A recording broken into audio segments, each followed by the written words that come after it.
like us to be successful, to move forward politically? What So do we you should think would try be our the best best to withdraw from the tax system and reinvest that money into ourselves. A political party is not going to help us, but whatever we do, we'd have to do it as a block. So whether we're utilizing the Democrats or we're utilizing the Republicans, we do it as a block. So here's the thing. The Democrats and Republicans use us. Now we need to use them. And that can only happen as a block. I yield the floor. So the thing is, Saint, is one, I also personally don't believe that I have to listen to people if I don't care what they have to say. However, let's go with what you said. The only reason why I brought up Bo is because you said that would he do it for you? He may do it for you. But what if it's somebody he doesn't care to listen to? Just like maybe Aisha didn't care to hear the conversation that she was hearing. Because when she spoke on the red pill thing, it wasn't just about what Cooley said. It was also what was being said prior to, where she felt like at that point, the conversation started to shift towards a space where it was, you know what I mean, pointing the finger at black women. However, the reason why I asked that was because I was saying, if Cooley did not want to hear what Bo had to say, I'm asking you, do you believe that Cooley would tell Bo, you know what? My bad. I already answered that. I said that I've never observed Cooley to be anything other than civil. And in the particular example you're using, Aisha and I are strangers. I don't know if she has a background with Illa, but we're strangers. And I approached her in a respectful way, and she reacted in a way that was hostile. She's like, well, what you need to ask about how I'm doing? Like, that's hostile. That's not a normal thing. And I absolutely love black women. I want to see black women in great, strong marriages and create strong families. And for that to happen, black women are going to need to be coached on being more cooperative. And I think that it's our responsibility as patriarchs in a community who love them and want them protected to help with the nourishment of these traits. And that's what I was doing. I addressed her respectfully. And, I knew I wasn't going to have any significant influence, but, it's inches. But you and we disagree on that. Yeah, highly. We highly disagree. Yeah, highly disagree. Yes, sir. Like I said, there's been some times I done heard some wild shit that women done said on these. Like, for example, you've cursed like 30 times and I've cursed 0 times. Like those kind of things. Pardon? What does that have to do with the person in China? It has to do with the way we represent ourselves in terms of being respectable in front of our own people and not being unrefined. Like, for example, you were telling me that the way I communicated to the young lady was questionable, yet you've been cursing the whole time. Now, generally, when you analyze language, in China, you're everybody cursed. I'm going to yield the floor. Well, I was talking, and then you said, "Oh, for example, you're cursing right now." So, you know what I mean? Fair enough. I was talking, and then you jumped in and said, "Oh, but you're cursing." I'll listen to you. Go ahead. I curse all the time. I curse on this show all the goddamn time. It's what I do. Who cares? What does that have to do with the person in China? Either you rock with what I said or you don't. I think in the spirit of what you guys are discussing, and you can see it happening right now, there's always been this illusion that we all look like we all operate the same, and that is far from true. And I think that sometimes we have multitude of personalities who will showcase the divide. There is an elevation, there's a maturation that needs to take place. That's amongst people, male and female alike. But there is hierarchy. There is people. I've said this for years. Just because we look alike don't mean we subscribe to the same thing. And that's what I think is occurring right now. It shouldn't be that deep, though. I mean, at the end of it, once we log off, but it seems to be because we want to leave room to one person. Nobody else gives a fuck about me cussing but him. One thing, but it wasn't moving over there into red pill talk. They weren't pointing fingers at black women. Once again, guys, if y'all saw the actual video in of itself, they were pretty much coming up with solutions as to why you can't have the whole black spectrum come together. African Americans, Nigerians, Africans, Jamaicans, because we all value things differently. That was just the whole point of the video, right? That was the whole point of the conversation. That's unfortunate that you said that, because Marquette was actually breaking down solutions of how we can do that. He gave what he's doing. He gave stats about moving forward. That conversation wasn't even about me. No, what he went into Hold on, was I'll let you talking talk. about I'll let you global talk. I'll let you talk. strategies in I Africa. let you talk. And as y'all know, I don't care I'll nothing let about you what's talk. going on I'll over let there you in talk. Africa, Jamaica, Hold any of on. this. I'll I let you only care talk. I'll about let what's you going talk. on in the Black You American under community. So I I'll know let you. so. I'll let you talk. I'll let you talk. I'm about to leave. And I'm letting you know, like, Okay. why it was born. We heard you. We heard you. We heard you. We got it. He started We talking about heard you. solutions here, and then he went across the pond. And No. We just. I mean, I'm gonna go we gotta after fix this. home first. I know it's off. It was boring. Okay, but that's what he was talking about. He was actually talking about going home. I was talking about going abroad. So he was keeping it home. Yeah. I was just expanding the conversation, but that's neither here nor there.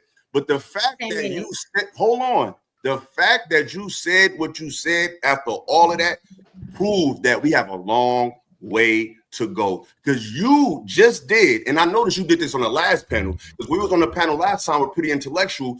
You was bringing up how white men are like us, and then when she left the panel, you had a whole different take. So what I learned about you from that night to tonight is, hold on. What I learned about you from last show to this show, hold on.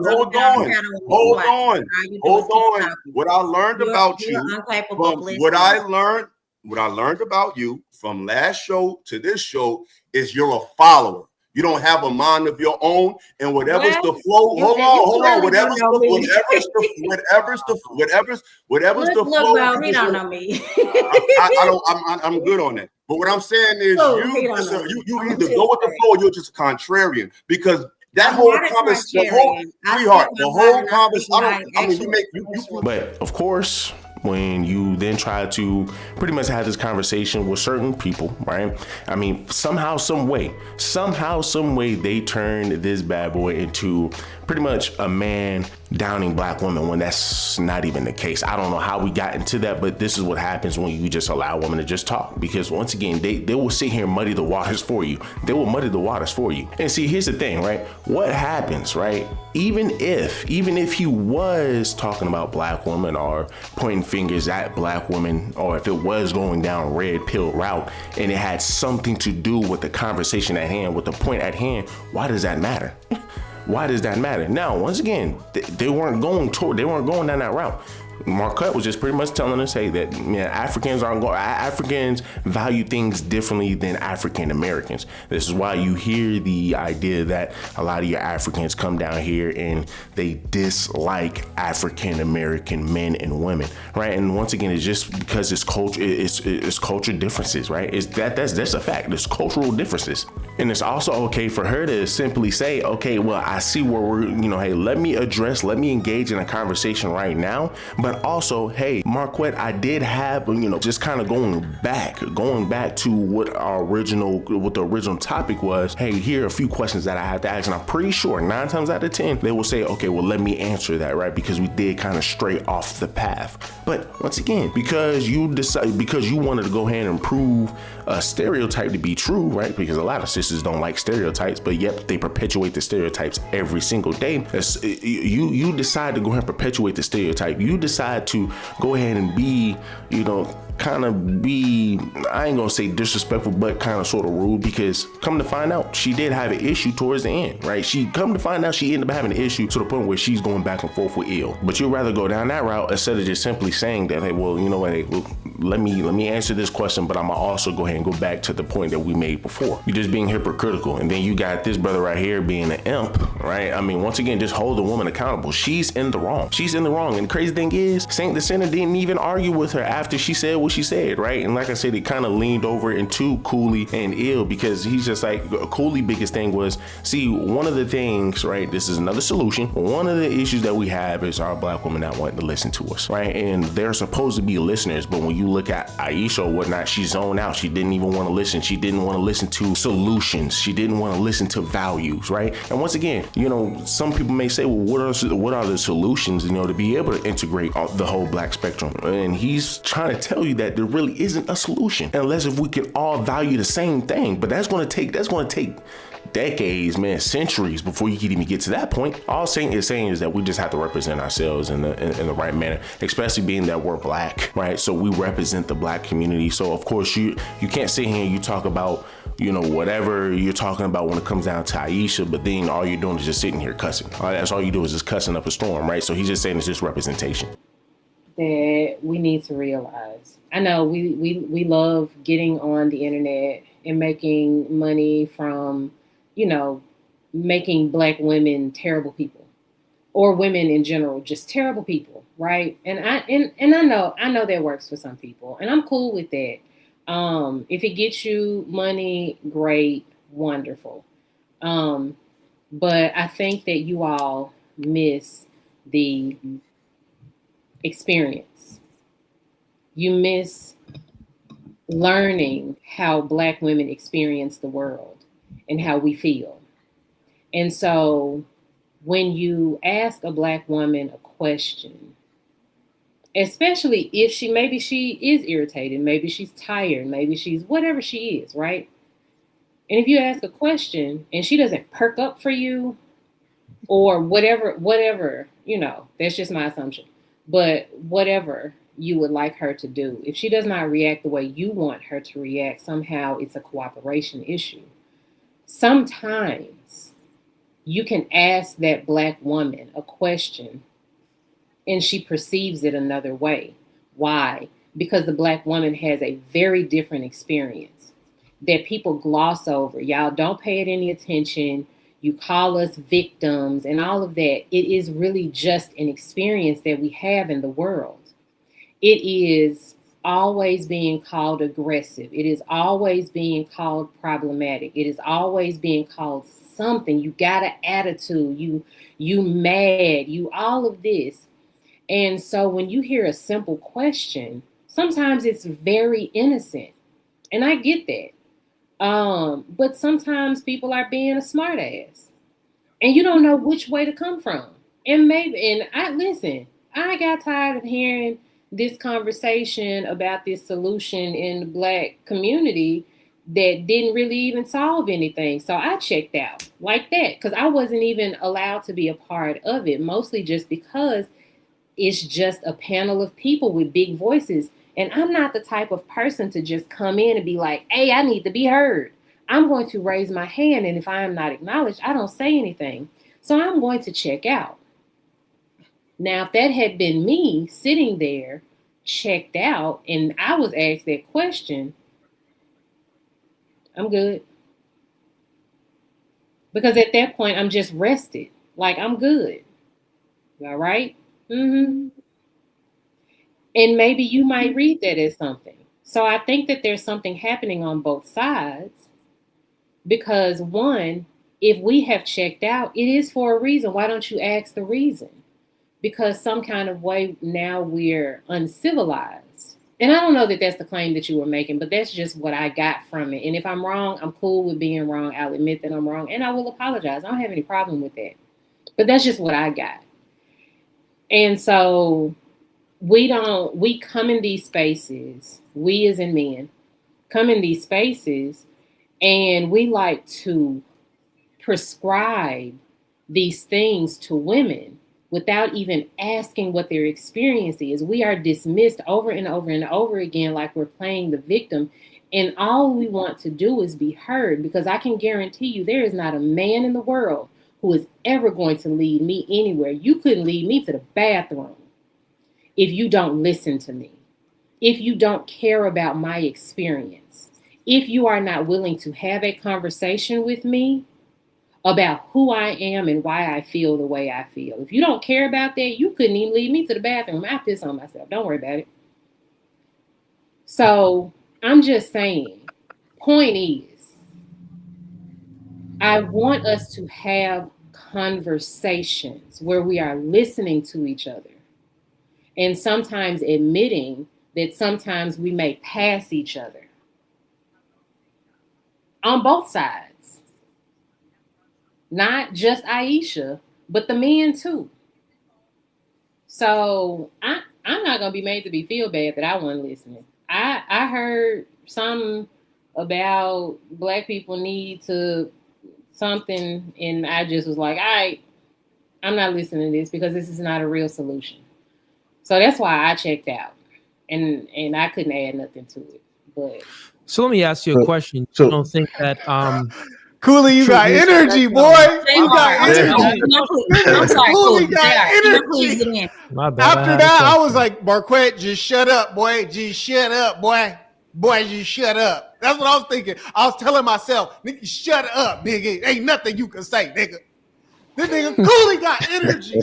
Any woman with noir in their name, understand they're probably going to be the biggest feminist you will ever come across. They will be the biggest feminist you will ever come across, because understand throughout this whole rant, she doesn't really, she is just yapping at the mouth and just playing victim, right? And just playing victim. It's all about how much can we put black women in the victimhood category. I mean, a good example is, once again, she doesn't like the red pill content. She doesn't like when black men hold black women accountable, and these same black men hold other black men accountable, but they don't care. I bet you right now she would have an issue with Kevin Samuels, not because he was holding black men accountable first, but because he was holding black women accountable. This is the issue that you have with sisters. These are the issues that you have with sisters in the black community, because all they do is just sit here and be disingenuous, sow discord, have such a hard set mindset. Once again, ma'am, you did not prove anything to be true in this other than this sister just perpetuated a stereotype, and including you, because once again, you're just sitting here upset because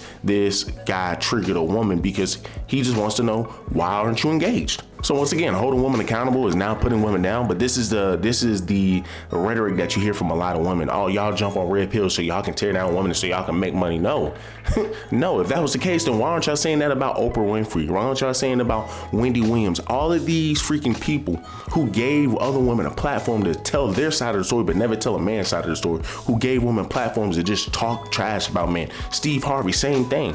Right, and you don't ever fact check the man. You don't ever ask the man's side of the story. You just only get it from the woman's side of the story. So men are saying, hold on, time out. We are just sitting here looking at all of these women make up stories about men, but we may get a crack where a guy is able to speak out, and they're like, okay, hold on, we get the full story. So imagine if we can do that for every single woman who wants to sit on TikTok or sit on these shows and lie about men and talk about men. Imagine if we can get a lot more men to talk, speak out, and tell their side of the story. So you get the red pill content, you get the red pill movement, you get, men watching women out here make the Me Too movement, sit here lie on men. So of course you're gonna have men who sit here and say, okay, well, hey, we see how bad the system is, we're gonna go ahead and say something about it. Now all of a sudden, right, and because we're seeing that women are the issue, right?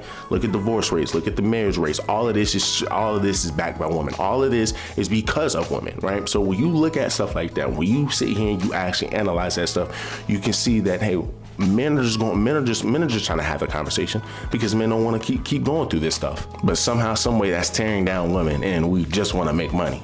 Sis, make it make sense. Have a better argument. And this is why I said you cannot have sisters like this in the workforce. You cannot have women like this in the workforce, because, well, just women in general, because they just lead with the emotions. Ma'am, not once did you come in here with any facts. Not once did you come in with any facts, and you were in the video. Like I said, when you make a valid point, or when you hold sisters accountable, these type of women, or if you're making a very valid point about black women in general, they will sit here and try to turn the whole conversation, switch the whole conversation to make themselves a victim. Y'all don't want to listen to us. Y'all don't care for us black women. But yet, right, if you're going to sit here and say that, how is that the case when black men protect black women? How is that the case when we have laws set for women in general? When we have laws set for, that women can sit here and walk down the road, walk down the street, destroy a man's life, and we ask questions after.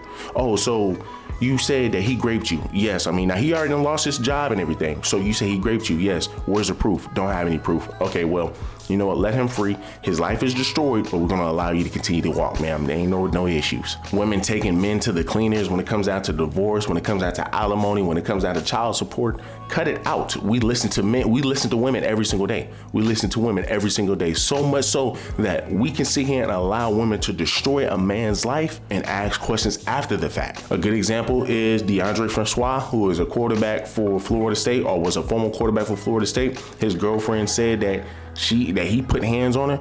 Come to find out that was never the freaking case. And what was she doing? She was apologizing. She was this, she was that. But guess what? Florida State kicked him off the team just off the strength of the allegation alone. They haven't even started an investigation yet. So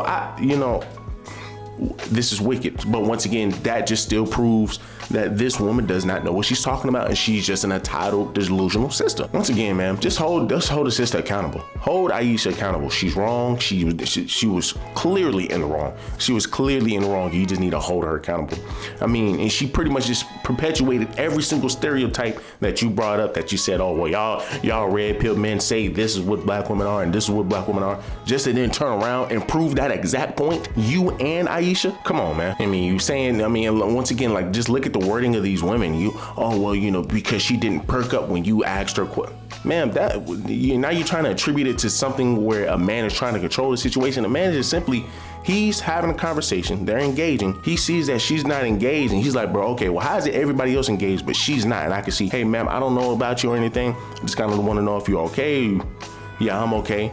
Right? But you're trying to make it seem as if he doesn't know that there's something going on. Come to find out, you literally spend half of the panel of her crying and complaining, sitting here pretty much trying to move the goalposts every which way possible and being disingenuous. But once again, you just allow feminists to back up other feminists is what you're going to get. I mean, y'all are so entitled and delusional that you can't even see your own contradictions, man. You can't even see your own contradictions. You can't even see that you're contradicting yourself. And the fact that she said she could not say anything. Well, I couldn't say anything in this situation. I couldn't put my 2 cents in. I couldn't put my point in. But it literally said the reason he even asked the question, the reason he was going back and forth with Saint was because nobody on the panel said anything. You undermining the whole night, for real. You're undermining you undermining the whole night. But what I'm saying is, we was having a conversation.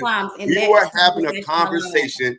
We were having a conversation that was open to the entire panel. The only reason why I would speak, because no one was talking. And I think that's kind of why Marquette was speaking. Nobody was speaking in absolutes. Everything that man was saying, and I don't agree with everything Saint and Sinner say, but what he was saying tonight made absolute sense, and it was strictly to you, though. That's your. So, man, what are you talking about? But welcome to our sisterhood. Let's continue. See, clearly you be saving up energy because you ain't. I know Pearl was supposed to go. I definitely.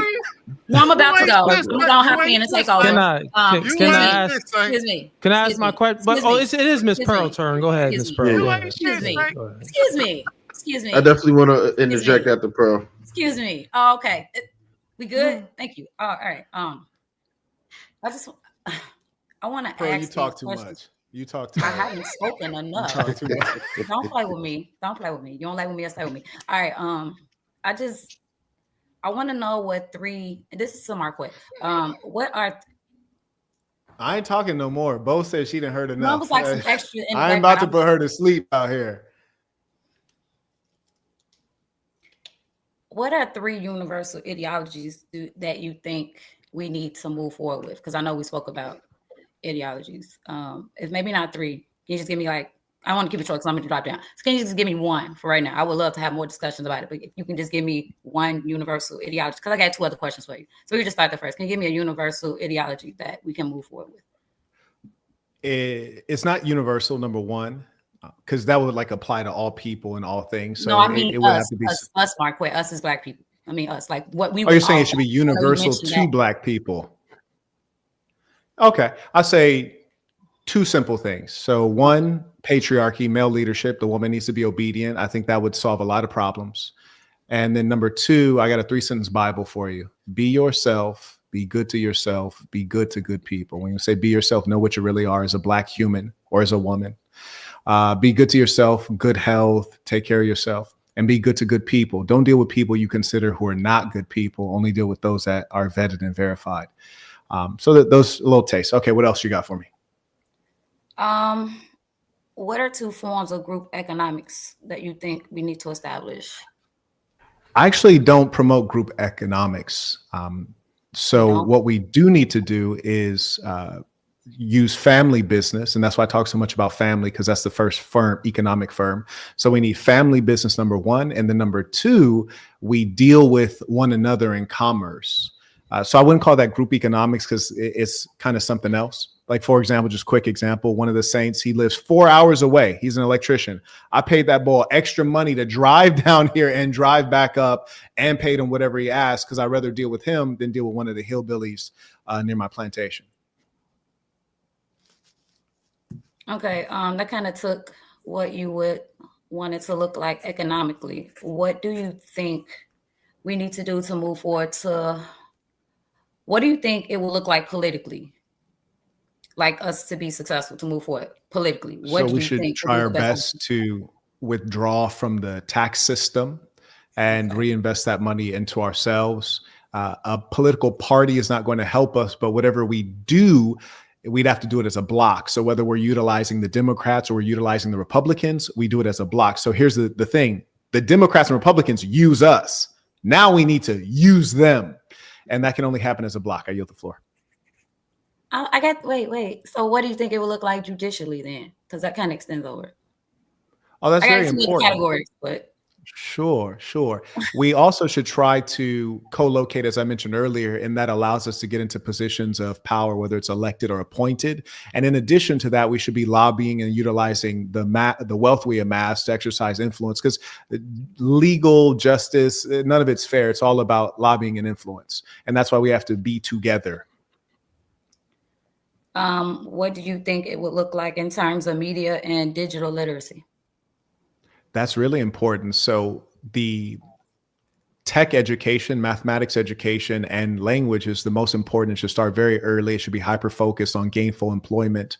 And in terms of media, this should all be highly controlled. Like, for example, I'm hosting an event in a week and a half called Saints Weekend, and all of the music is produced by us. There is no music from anyone outside, and all of the messaging is like, there's one song called "The Black Man Was First." You know, like these kinds of messages that we need to be put into prayer in our minds. And then what do you think about schools? Do you think it would be successful if we did segregated schools, or should we move forward? This is my last question, and I had to drop down. So segregation is what was forced upon us. So segregation is forced. So we're more so separated, meaning by choice. And I would say homeschool, except that homeschool is very expensive. So when you co-locate, then you have enough kids so that you can basically hire people to teach. So you should have the wives will be educated, like the Aisha. She might not be pleasant, but she said she had 2 degrees. I'm sure she can teach a subject. And we can also hire people, especially our mathematics, our chemistry, and the more advanced subjects. And then everyone in the community is taught by those folks. And then the kids can go to school less, because frankly, you don't need to be in school for 8 hours. It's too much. I don't have any more. I yield the floor. Oh, you were real pleasant. You're real pleasant. I almost feel too happy. Somebody go get Aisha to come cuss me out. Need to balance this out. Once again, guys, Noor, she's just a sister who's just a feminist. Sad. It is very sad because it takes away from the conversation. You do understand that she is arguing in bad faith. Nothing coming out of her dang mouth is factual. Nothing that's coming out of her mouth makes sense. It's all emotions. This is why you should not be a manager. You can't be leading a group. Go lead a group of women if that's what you want to freaking do. But don't be around the general public, around men or around other group of people who just want to actually have a conversation. If all you're going to do is just constantly keep throwing your emotions into it. We're going to even have a video, guys. We're going to have another video, Saint the Center and Pretty Intellectual, right? Where she just, once again, they're talking about one thing. She gets upset, right? And she pretty much brings up a video from last week. It's nothing that has anything to do with the point. And this is what your black women like to do now. This is what women in general like to do, right? They like to derail the conversation so they can control it. I mean, just the simple fact that you can acknowledge that you said, well, hey, if Saint asked me that question, I would just simply say, yeah, I'm good. Hey, it is what it is. I'm good. Well, ma'am, if you can do that, why couldn't the other lame feminists do that? If you can do that, you're college educated, you know how to control your emotions. I'm pretty sure these women swear up and down, women know how to control the emotions better than men. If you know how to control your emotions, right? Why couldn't she do the same thing? But no, y'all would rather just perpetuate the same stereotypes that y'all complain about. Look, man, do me a huge favor, let me like, let me comment, subscribe to the channel. Till the next one.